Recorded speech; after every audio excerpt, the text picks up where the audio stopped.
for Tseshaht First Nation and myself, I think it's exciting that the city of Port Alberni has really taken steps on this property that's been inactive for a number of years. They started, getting involved in the expropriation process, ultimately leading to negotiations with Western Forest Products and the land returning back to the city. And, a lot of work, went into just making that happen.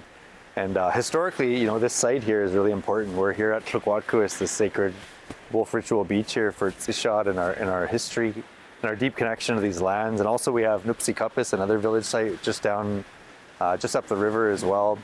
And so from a historical perspective, really great to see the work by the city. Awesome, our deep connection to these lands. But presently, Matthews West, ultimately the developer that they're working with, has a history working with other First Nations as well. And in the future, we're looking forward to working with them as well. We're beyond just, First Nations artwork on the side of a building now. Like we are seeing true partnerships across the country where First Nations and companies are developing together as one.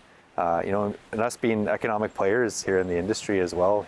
We don't just want to own land here. We want to develop it and create housing for people as well. We're moving forward with our first purchase here soon to purchase land and build housing, not just for our members, but for everybody here in the valley who really needs it right now. And so for these Somass lands, we're hoping that we can be a part of it as well. And I think they chose a great part there.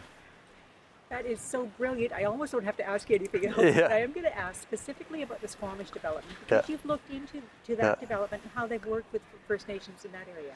Yeah, so I've had conversations, with Squamish First Nation and the work that they've done, and they didn't have anything bad to say about Matthews West. And I think, with any development, things take time, and you're not always going to please everybody, right? At the end of the day, change management's hard for any of us. In particular for First Nations, we've seen so much change over the past 200 years.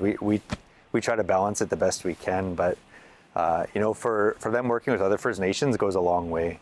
And again, we hope to be actual partners in this project in the future, but future engagement needs to happen. What is the best use for the lands? Coming up with a master plan, for the facility and, for the buildings that are there right now.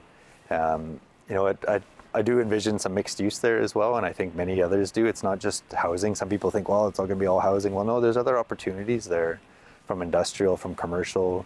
And so hopefully, again, at the end of the day, I should say we will be a part of it. We're very hopeful that we will be a part of what happens there at Tseshaht here in our territory, and thank the city for all their work, and hopefully Matthews West that we'll be able to call them partners here in the near future.